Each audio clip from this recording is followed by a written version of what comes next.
முக்கிய செய்திகள். ஈரான் தலைநகர் டெஹ்ரானில் இஸ்ரேல் தாக்குதலில் பற்றி எரியும் எண்ணெய் கிடங்கு.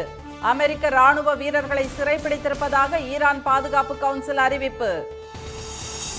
ரஷ்யாவிடம் கச்சா எண்ணெய் வாங்க யாருடைய அனுமதியும் தேவையில்லை. தொடர்ந்து கொள்முதல் செய்யப்படுவதாக பெட்ரோலியத்துறை அதிகாரிகள் விளக்கம்.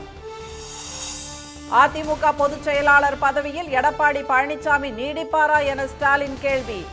தேர்தலுக்கு பிறகு வேறு ஒருவரை கொண்டுவர பாஜக திட்டமென எச்சரிக்கை.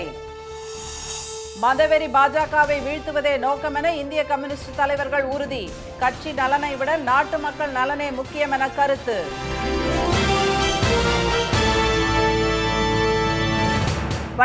வணக்கம்.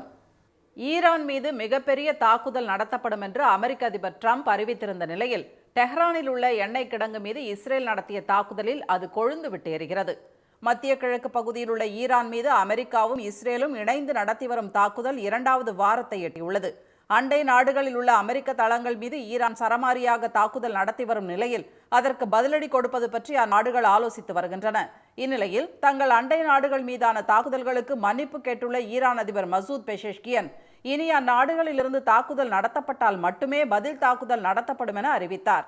எனினும் நேற்று துபாய், ரியாத் உள்ளிட்ட பகுதிகளில் தாக்குதல் நடத்தப்பட்டன. ஈரான் அதிபரின் கருத்தை ஈரானின் மாபெரும் தோல்வி என சித்தரித்து டிரம்ப் தனது சோசியல் ட்ரூத் வலைதள பக்கத்தில் பதிவிட்டுள்ளார். மேலும் புளோரிடாவில் தென் அமெரிக்க நாடுகளின் தலைவர்கள் உச்சிமாநாட்டில் பேசிய அவர் ஈரானின் கடற்படை மற்றும் தகவல் தொடர்பு முற்றிலுமாக அழிக்கப்பட்டுள்ளதாக கூறினார். ஈரான் மீது இன்று மிகப்பெரிய தாக்குதல் நடத்தப்படும் என்றும் டிரம்ப் எச்சரித்தார். ஈரானுக்கு ரஷ்யா உளவு தகவல்களை கொடுத்து உதவி வருவதாக தமக்கு தெரியவில்லை என்று கூறிய அவர் ஈரான் பள்ளி மாணவிகள் கொல்லப்பட்டதற்கு ஈரான் தான் காரணம் என்றார். இந்நிலையில் டிரம்பின் அறிவிப்புக்கு ஏற்ப ஈரான் தலைநகர் டெஹ்ரானில் உள்ள மாபெரும் எண்ணெய் கிடங்கின் மீது இஸ்ரேல் நேற்றிரவு தாக்குதல் நடத்தியது. இதனால் அந்த கிடங்கில் தீ பற்றி எரிந்து வரும் நிலையில் தகுந்த முன்னெச்சரிக்கை எடுக்கப்பட்டு தீ பரவாமல் தடுக்கப்பட்டிருப்பதாக ஈரான் புரட்சிப்படை தெரிவித்துள்ளது. மேலும் இஸ்ரேல் நடத்திய இந்த தாக்குதலுக்கு பதிலடியாக அந்நாட்டின் ஹைஃபா எண்ணெய் சுத்திகரிப்பு நிலையம் மீது தாக்குதல் நடத்தப்படும் என ஈரான் அறிவித்துள்ளது. இதனிடையே ஈரான் மீதான தாக்குதலை உடனே கைவிடக் கோரி இஸ்ரேல் தலைநகர் டெல் அவிவில் கண்டன ஆர்ப்பாட்டம் நடத்தியவர்களுக்கும் போலீசாருக்கும் இடையே தள்ளுமுள்ளு ஏற்பட்டதால் பதற்றம் உருவானது. இதனிடையே ஈரான் மீது அமெரிக்கா, இஸ்ரேல் நடத்தி வரும் தாக்குதல்களில் 1332 பேர் கொல்லப்பட்டுள்ளதாக ஐநா சபைக்கான ஈரானின் நிரந்தர தூதர் அமீர் சயீத் இர்வானி தெரிவித்துள்ளார். இந்த எண்ணிக்கை அதிகரித்து வரும் நிலையில் காயமடைந்தோருக்கு உதவ டெஹ்ரான் மருத்துவமனையில் ஏராளமானோர் திரண்டு இரத்த தானம் செய்து வருகின்றனர். இந்நிலையில் அமெரிக்க ராணுவ வீரர்கள் சிலர் சிறைப்பிடிக்கப்பட்டுள்ளதாக ஈரான் தேசிய பாதுகாப்பு கவுன்சில் தலைவர் அலி லாரிஜானி அறிவித்துள்ளார்.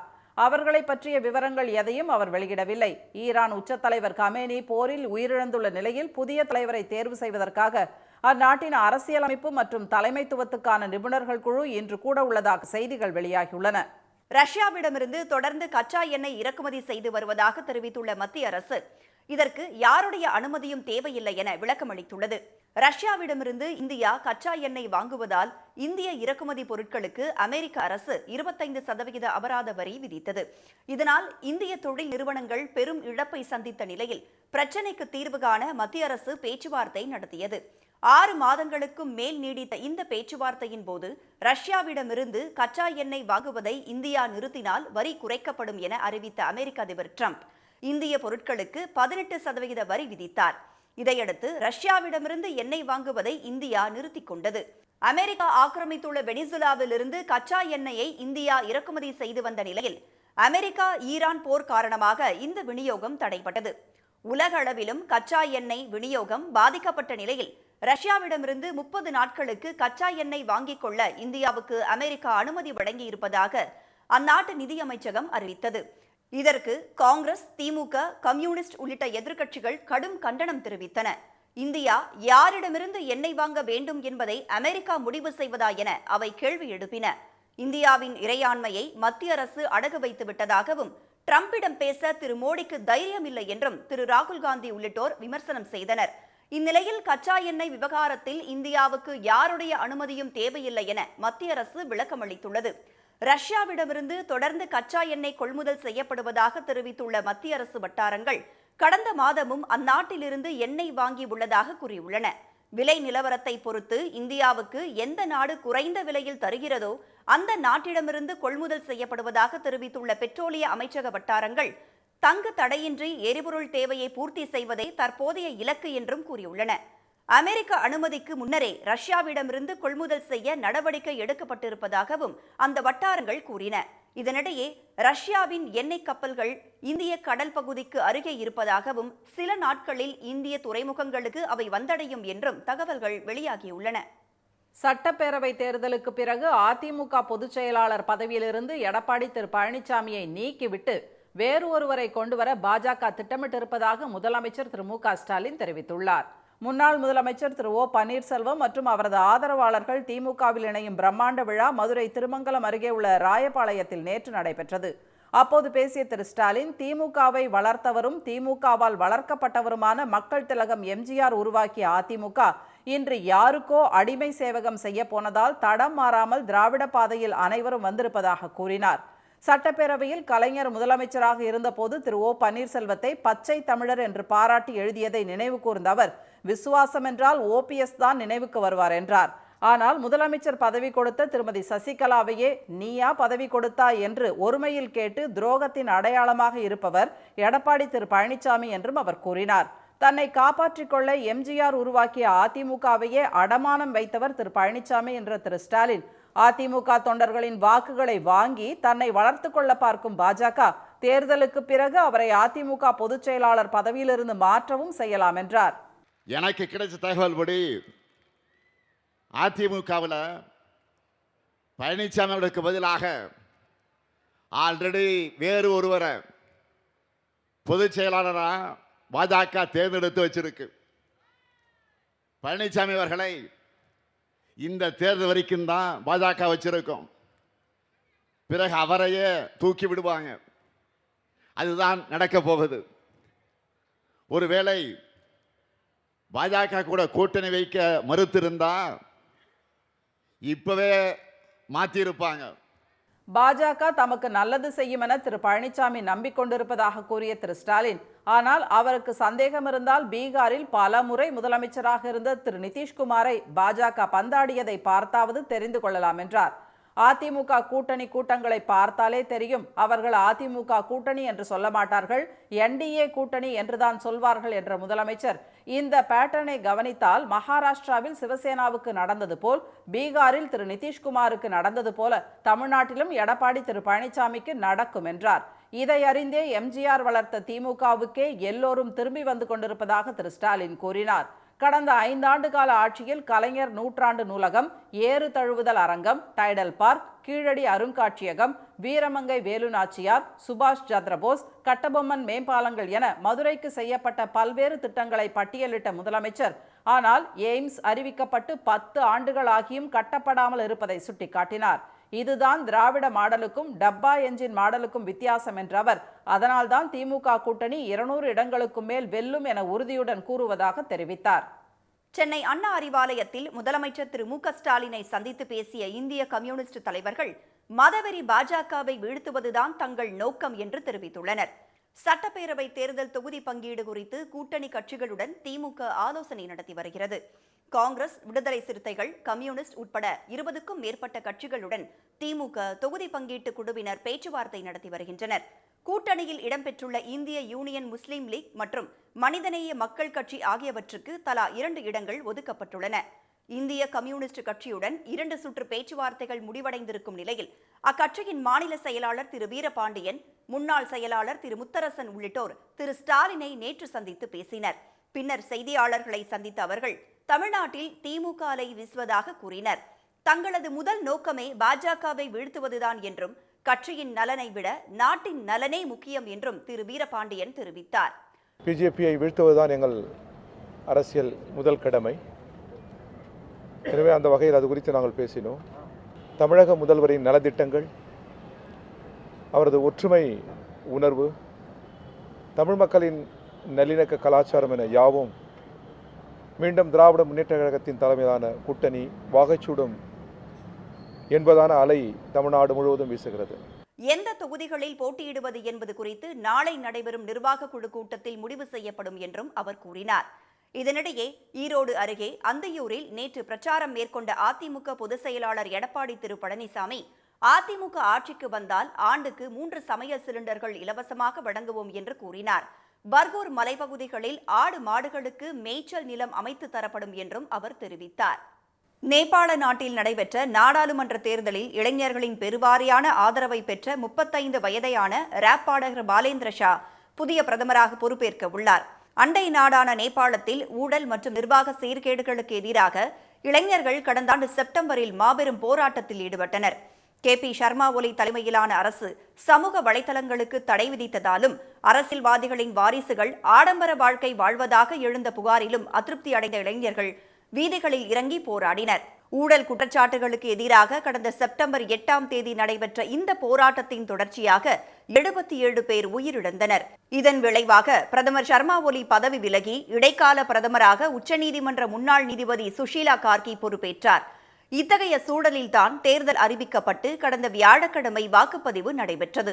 நேபாள நாடாளுமன்றத்தின் கீழவையான பிரதிநிதிகள் சபையில் மொத்தமுள்ள 275 இடங்களில் நேரடி தேர்தல் மூலம் 165 இடங்களுக்கும் மீதமுள்ள 110 இடங்களுக்கு விகிதாசார பிரதிநிதித்துவ முறையிலும் வாக்குப்பதிவு நடைபெற்றது. பெரும்பான்மையான இளைஞர்கள் வாக்களித்த இந்த தேர்தலில் இளம் தலைவர் பாலேந்தர் ஷா தலைமையிலான ராஷ்டிரிய சுதந்திர கட்சி இன்று காலை நிலவரப்படி 18 இடங்களில் வெற்றி பெற்றுள்ளது.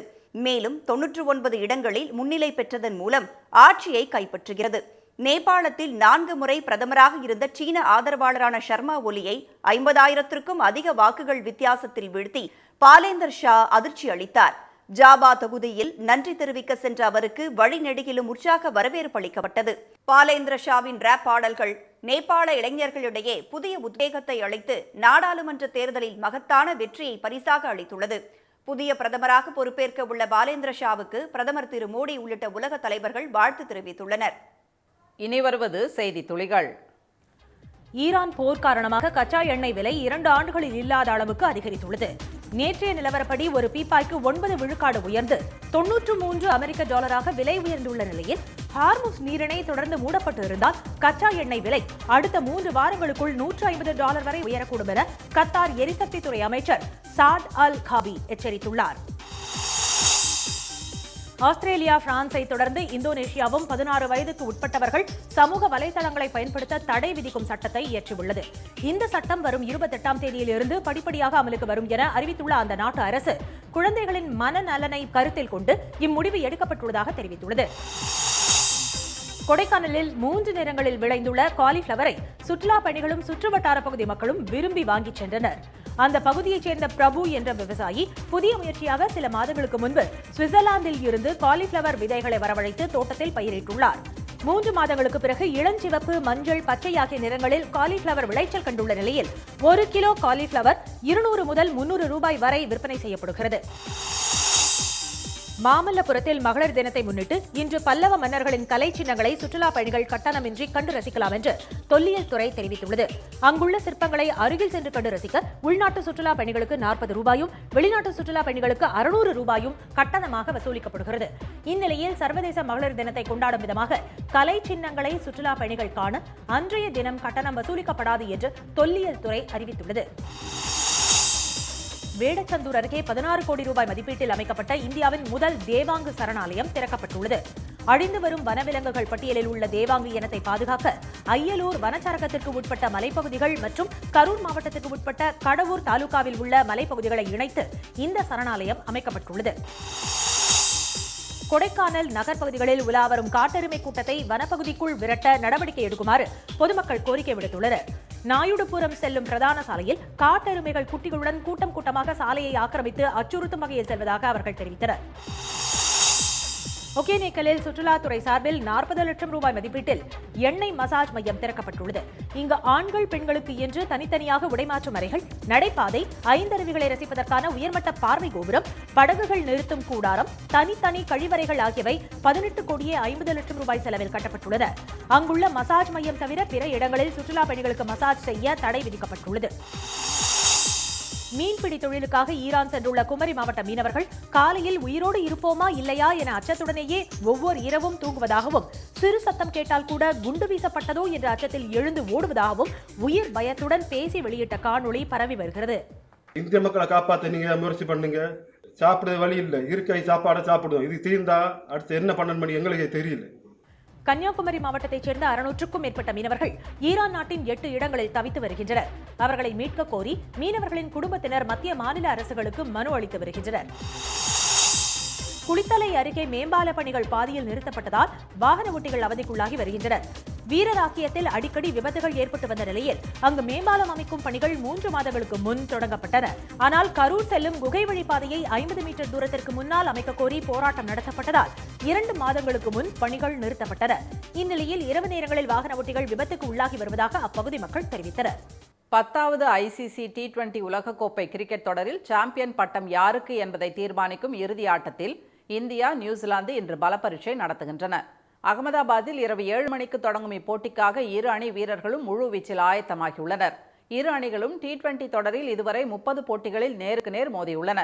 இதில் இந்திய அணி 18 முறையும் 11 போட்டிகளில் நியூசிலாந்து அணியும் வெற்றி பெற்றுள்ளன. அதே நேரத்தில் T20 உலகக்கோப்பை கிரிக்கெட் தொடரில் இதுவரை இரு அணிகளும் மோதிய 3 ஆட்டங்களில் நியூசிலாந்து அணியே வெற்றி பெற்றுள்ளது. T20 உலகக்கோப்பை போட்டியை நடத்திய நாடு இதுவரை உலகக்கோப்பையை வென்றது இல்லை. எந்த ஒரு அணியும் 3 முறை T20 உலகக்கோப்பையை கைப்பற்றியது கிடையாது. இந்த 2 சாதனைகளையும் சூரியகுமார் தலைமையிலான இந்திய அணி படைக்குமா என்ற எதிர்பார்ப்பு ரசிகர்கள் மத்தியில் எழுந்துள்ளது. இதனிடையே இந்தியா, நியூசிலாந்து அணிகள் மோதும் T20 உலகக்கோப்பை இறுதி ஆட்டத்தை கிரிக்கெட் ரசிகர்கள் பார்க்க ஏதுவாக சென்னை மெரினா கடற்கரையில் பிரம்மாண்டமான LED திரையில் ஒளிபரப்ப சென்னை மாநகராட்சி ஏற்பாடு செய்துள்ளது. விவேகானந்தர் இல்லம் எதிரேயுள்ள கடற்கரை பரப்பில் அமைக்கப்பட்டுள்ள அகன்ற திரையில் ரசிகர்கள் போட்டியை கண்டுகளிக்கலாம். தமிழ்நாட்டில் வேலூர் உள்பட 5 இடங்களில் வெயில் 100 டிகிரி ஃபாரன்ஹீட்டை தாண்டி சுட்டெரித்த நிலையில் வரும் நாட்களில் வெப்பம் மேலும் அதிகரிக்கும் என சென்னை வானிலை ஆய்வு மையம் எச்சரித்துள்ளது. இந்த ஆண்டு தொடக்கத்தில் குளிர் வாட்டி வதைத்தது. இந்நிலையில் பிப்ரவரி மாத இறுதியிலிருந்து கோடை வெயிலின் தாக்கம் படிப்படியாக அதிகரிக்க தொடங்கியுள்ளது. இதன் தொடர்ச்சியாக தமிழ்நாட்டில் நேற்று 5 இடங்களில் வெயில் 100 டிகிரியை தாண்டி சுட்டெரித்தது. வேலூரில் அதிகபட்சமாக 103 டிகிரி ஃபாரன்ஹீட் வெயில் கொளுத்தியது. மதுரை விமான நிலையம், கரூர் பரமத்தி, திருச்சி மற்றும் ஈரோட்டில் 100 டிகிரியை தாண்டி வெயில் பதிவாகியுள்ளது.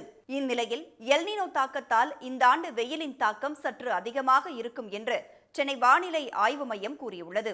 மேலும் அடுத்து வரும் நாட்களில் வெப்பம் மேலும் அதிகரிக்கும் என்றும் எச்சரித்துள்ளது. மீண்டும் முக்கிய செய்திகள். ஈரானில் உள்ள மாபெரும் எண்ணெய் கிடங்கின் மீது இஸ்ரேல் தாக்குதல் நடத்திய நிலையில் அமெரிக்க வீரர்களை சிறைப்பிடித்துள்ளதாக ஈரான் அறிவித்துள்ளது. ரஷ்யாவிடமிருந்து தொடர்ந்து கச்சா எண்ணெய் இறக்குமதி செய்வதாகவும் அதற்கு யாருடைய அனுமதியும் தேவையில்லை என்று மத்திய அரசு அதிகாரிகள் கூறியுள்ளனர். தேர்தலுக்கு பிறகு அதிமுக பொதுச் செயலாளர் பதவியிலிருந்து எடப்பாடி பழனிசாமியை நீக்கிவிட்டு வேறு ஒருவரை கொண்டுவர பாஜக திட்டமிட்டிருப்பதாக முதலமைச்சர் ஸ்டாலின் தெரிவித்துள்ளார். இத்துடன் இந்த செய்திகள் நிறைவடைந்தன. மீண்டும் சன் டிவியில் செய்திகள் மாலை 6 மணிக்கு. செய்திகளை உடனுக்குடன் தெரிந்து கொள்ள QR கோடை ஸ்கேன் செய்து சன் நியூஸ் வாட்ஸ்அப் சேனலில் இணைந்திருங்கள். வணக்கம்.